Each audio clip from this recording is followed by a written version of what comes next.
there guys, gals, and non-binary pals, GM Potter here. Welcome to my channel where I review books and bookish things. And it is October, so it is spooky season and time to review spooky books. So today I thought we would go over the short stories that have stuck with me. Let's get into it.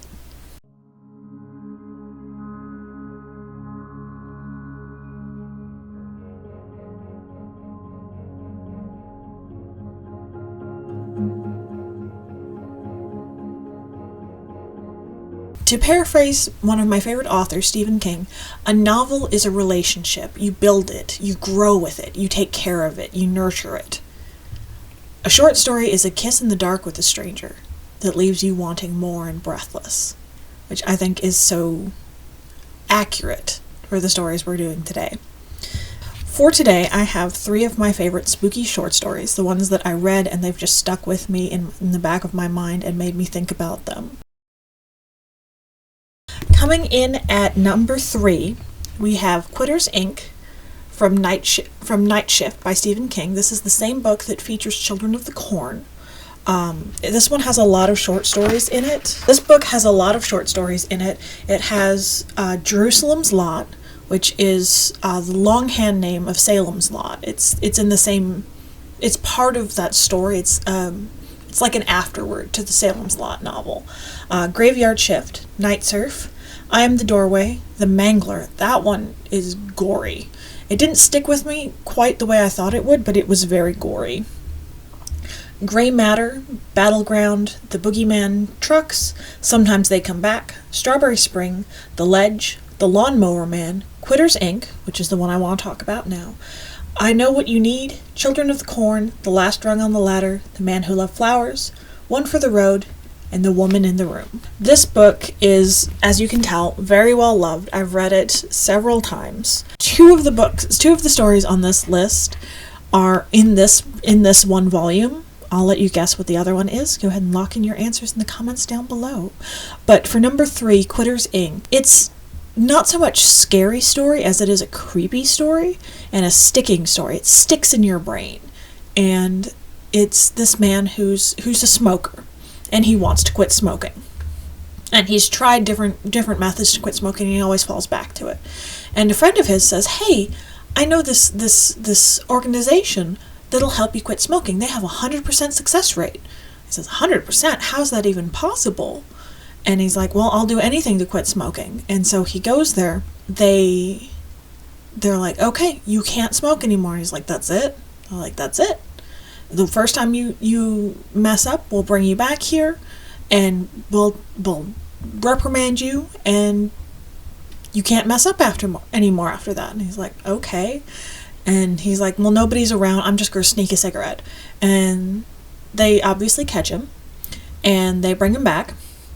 And I can't remember how many times he'd messed up by the time they get to this point, but they have his wife, and they remove something from her, and it just stuck in my brain. And yeah, he quit smoking for good. And the last scene of the book is just stomach-droppingly sickening. Like, I mean, if that's what it takes to stop smoking, do it, but ugh. I've never smoked. I never want to smoke. This book just solidified that for me. If that's what it takes for someone to stop smoking, smoking isn't for me. Quitters, Inc., not so much a scary story as it is a creepy story that just sticks in the back of your brain. I have nightmares about that story.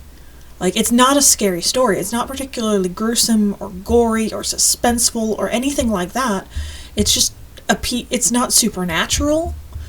But I think it was the show Supernatural that showed us all that the scariest monsters are just people. Like, the most messed up episodes of Supernatural for their Monster of the Week are the ones where it was just people. So coming in at number 2, we have It Stays With You by Aidan Polydoros from The Gathering Dark. This book is amazing. It's an anthology of folk horror, and they are new stories. It features different stories by different authors. We have Stay, we have The Tallest Poppy, Loved by All Save One, One Lane Bridge, Ghost on the Shore, Petrified, Third Burn, It Stays With You, which is the one we're talking about now, Truth or Dare, the burning one. It Stays With You is just this... It shouldn't stay with you. Like, the story stays with you. It sticks in your head. And it shouldn't, because by all definition, it's not the most exciting topic. It's not the most chilling topic.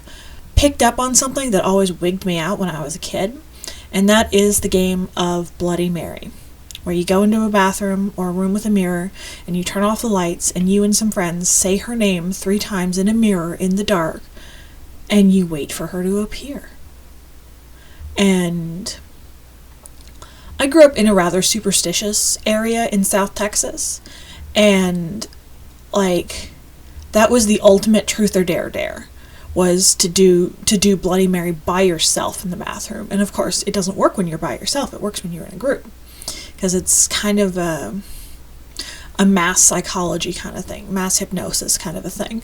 It just always creeped me out. I didn't get invited to too many sleepovers or parties or anything like that, so I never was forced to play. I probably would have been the kid that was forced to do it. And I'm so glad I wasn't.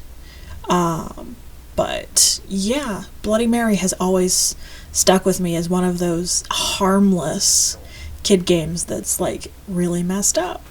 And this book delivers on the creepy factor to the 10th millionth position. Like, it is just creepy and messed up. So, It Stays With You. So good for a short story. It is definitely that kiss with the stranger in the dark feeling. Alrighty, and number 1, did you lock in your answers for what it would be from Night Shift? I hope you guessed Children of the Corn, because that's what it is.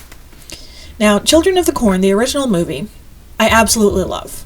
It's an amazing movie. I've watched it many times. I usually watch it Labor Day weekend. I don't know why, but it's kind of my Labor Day weekend ritual, is Children of the Corn. I just love that movie, and I bought this book from a secondhand bookstore specifically because it contained the story for Children of the Corn. Now, the movie is fairly faithful, but the book, so often with the book and with stories where you get to project your own imagination onto it, is so much worse.